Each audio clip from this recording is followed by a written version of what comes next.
ಸಿದ್ದರಾಮಯ್ಯನವರು ಮಾಡಿದಂಥ ಬಜೆಟಿನ ಬಗ್ಗೆ ತುಂಬ ಜನ ಬೇರೆ ಬೇರೆ ಸಂಗತಿಗಳನ್ನು ಮಾತಾಡ್ತಾ ಬಂದಿದ್ದಾರೆ. ನಾನು ಆ ಎಲ್ಲ ಅಂಕಿಅಂಶಗಳನ್ನು ಮತ್ತೆ ಪುನರಾವರ್ತನೆ ಮಾಡಲಿಕ್ಕೆ ಹೋಗೋದಿಲ್ಲ. ಯಾಕೆಂತಂದ್ರೆ ನಾನು ಬೇರೆ ವಿಷಯಗಳಿಗೆ ಹೋಗ್ತೇನೆ. ನೀವು ಬುಧವಾರ ಕೊಡ್ತೀರಿ ಅಂತಂದಾಗ ನಾನು ಬೇರೆ ಯೋಚನೆ ಮಾಡಿಕೊಂಡಿದ್ದೆ. ಈಗ ಎಲ್ಲ ಸಂಗತಿಗಳನ್ನು ನಮ್ಮ ವಿರೋಧ ಪಕ್ಷದ ನಾಯಕರಾದಿಯಾಗಿ ಆಡಳಿತ ಪಕ್ಷದ ಸದಸ್ಯರು ಉಳಿದಂಥ ಸದಸ್ಯರು ಮಾತಾಡಿರೋದ್ರಿಂದ ನಾನು ಆ ವಿಷಯಗಳನ್ನು ಮತ್ತೆ ಹೇಳಲಿಕ್ಕೆ ಹೋಗೋದಿಲ್ಲ. ಮಾನ್ಯ ಅಧ್ಯಕ್ಷರೇ, ಸಿದ್ದರಾಮಯ್ಯನವರು ಕರ್ನಾಟಕ ರಾಜ್ಯದ ಒಬ್ಬ ಸುದೀರ್ಘ ದಾಖಲೆಯ ಮುಖ್ಯಮಂತ್ರಿ ಅಂತ ಹೇಳ್ತಾರೆ. ದೇವರಾಜ ಅರಸು ನಂತರ ದೇವರಾಜ ಅರಸರ ದಾಖಲೆಯನ್ನು ಮುರಿದಂತ ಮುಖ್ಯಮಂತ್ರಿ ಅಂತ ಹೇಳ್ತಾ ಇದ್ದಾರೆ. ಸಾಕಷ್ಟು ರೀತಿಯಾದಂತಹ ದಾಖಲೆಗಳನ್ನು ಅವರು ಮಾಡಿದ್ದಾರೆ. ಹೆಚ್ಚು ಬಜೆಟ್ ಅನ್ನ ಮಂಡನೆ ಮಾಡಿದಂತ, ಸುಮಾರು 17 ಬಜೆಟ್ ಅನ್ನ ಮಂಡನೆ ಮಾಡಿದಂತ ದಾಖಲೆಯ ಮುಖ್ಯಮಂತ್ರಿ ಅವರು. ಇತಿಹಾಸದಲ್ಲಿ 4,48,000 ಕೋಟಿ ರೂಪಾಯಿಯ ದೊಡ್ಡ ಗಾತ್ರದ ಬಜೆಟ್ ಅನ್ನು ಮಾಡಿದಂತವರು ಕೂಡ ಮಾನ್ಯ ಸಿದ್ದರಾಮಯ್ಯನವರೇ.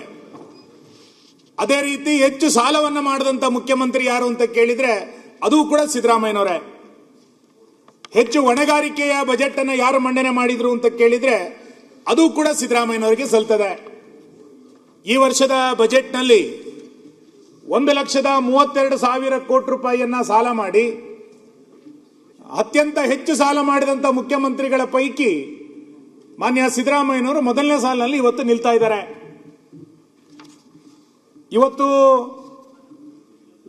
ಸುದೀರ್ಘ ಆಳ್ವಿಕೆಯನ್ನು ಮಾಡಿದಂತ ಮುಖ್ಯಮಂತ್ರಿ, ಹೆಚ್ಚು ಬಜೆಟ್ ಅನ್ನು ಮಾಡಿದಂತ ಮುಖ್ಯಮಂತ್ರಿ, ದೊಡ್ಡ ಗಾತ್ರದ ಬಜೆಟ್ ಅನ್ನು ಮಾಡಿದಂತ ಮುಖ್ಯಮಂತ್ರಿ, ಹೆಚ್ಚು ಸಾಲವನ್ನು ಮಾಡಿದಂತ ಮುಖ್ಯಮಂತ್ರಿ, ಇದೆಲ್ಲದರ ಜೊತೆನಲ್ಲಿ ಹೆಚ್ಚು ಹೆಚ್ಚು ಸಮಸ್ಯೆಗಳನ್ನು ಸೃಷ್ಟಿ ಮಾಡಿದಂತ ಮುಖ್ಯಮಂತ್ರಿ ಯಾರು ಅಂತ ಕೇಳಿದ್ರೆ ಅದು ಕೂಡ ಸಿದ್ದರಾಮಯ್ಯನವರಿಗೆ ಇವತ್ತು ಸಲ್ಲುತ್ತೆ.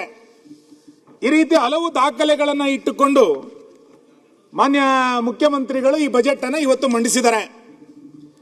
ಮಾನ್ಯ ಅಧ್ಯಕ್ಷರೇ, ಅವರು ಬಜೆಟ್ನ ಮೊದಲನೇ ಪೇಜ್ನಲ್ಲಿ ಒಂದು ಸಂಗತಿಯನ್ನ ಉಲ್ಲೇಖ ಮಾಡ್ತಾರೆ.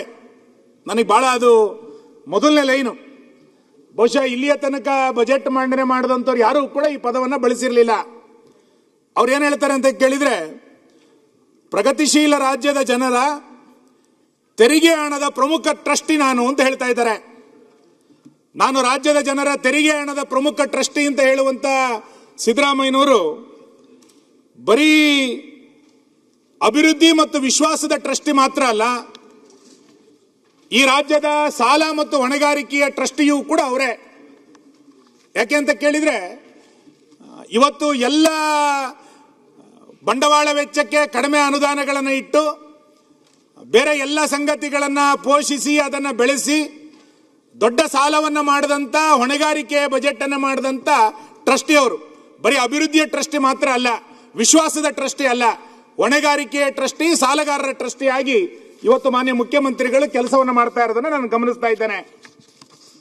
ಮಾನ್ಯ ಅಧ್ಯಕ್ಷರ, ಇಡೀ ಬಜೆಟಿನ ಪುಸ್ತಕದಲ್ಲಿ ಸಾಕಷ್ಟು ರೀತಿಯಾದಂಥ ಅಂಕಿಅಂಶಗಳನ್ನು ಕೊಟ್ಟಿದ್ದಾರೆ.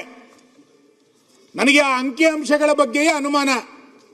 ನಾನು ಆ ಇಡೀ ಬಜೆಟ್ನಲ್ಲಿ ಅವರ ಅಂಕಿಅಂಶಗಳ ಬಗ್ಗೆ ಬಹಳಷ್ಟು ರೀತಿಯಾದಂಥ ಅನುಮಾನಗಳಿದೆ ಅನ್ನೋದನ್ನ ನಾನು ಮತ್ತೆ ಮತ್ತೆ ಇಲ್ಲಿ ಪುನರುಚ್ಚರಿಸುತ್ತೇನೆ.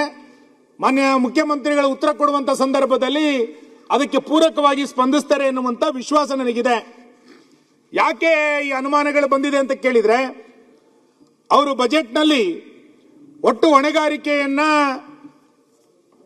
8,24,389 ಕೋಟಿ ರೂಪಾಯಿ ಅಂತ ಅವ್ರು ಹೇಳಿದ್ದಾರೆ. ಆದರೆ ಮೊನ್ನೆ ಪ್ರಜಾವಾಣಿ ಪತ್ರಿಕೆ ಒಂದು ಲೇಖನದಲ್ಲಿ 8,14,000 ಕೋಟಿ ಅಂತ ಅವ್ರು ಹೇಳಿದ್ರು. ಅದಕ್ಕೆ ಮುಖ್ಯ ಕಾರ್ಯದರ್ಶಿಗಳು ಒಂದು ಹೇಳಿಕೆಯನ್ನ ಬಿಡುಗಡೆ ಮಾಡಿದ್ರು. ಅದರಲ್ಲಿ ಅವರು ಕೊಟ್ಟಂತ ಸ್ಪಷ್ಟೀಕರಣ ಏನು ಅಂತ ಕೇಳಿದ್ರೆ 7,64,655 ಕೋಟಿ ರೂಪಾಯಿ ಅಂತ ಅವ್ರು ಹೇಳಿದ್ದಾರೆ. ಮುಖ್ಯಮಂತ್ರಿಗಳು ಹೇಳಿದಂತ